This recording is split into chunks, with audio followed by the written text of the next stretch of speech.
Welcome to Penrose Learning, where we make understanding easy. You start by preparing both devices so pairing can proceed smoothly. On your Mac, enable Bluetooth and Wi-Fi and sign into the same Apple ID you use on the watch. On the watch, unlock it and confirm Watch OS is current. You want the latest compatibility fixes.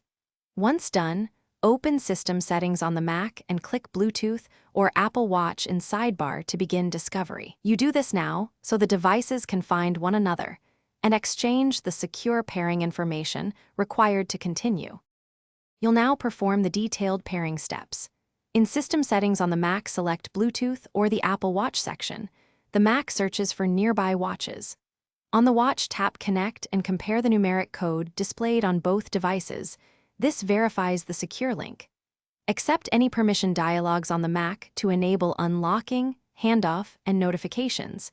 These let the watch interact with Mac OS. Make sure to keep both devices close and unlocked until the progress indicator finishes so settings sync completely.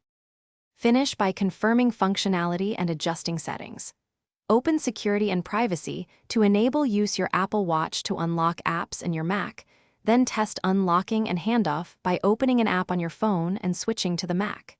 If features aren't working, restart both devices and try pairing again. This clears transient Bluetooth or network errors. If problems persist, sign out and back into your Apple ID on both devices or reset network settings. These steps address mismatched credentials and connectivity. Thanks for watching. If this was helpful, leave a like and consider subscribing. See you next time.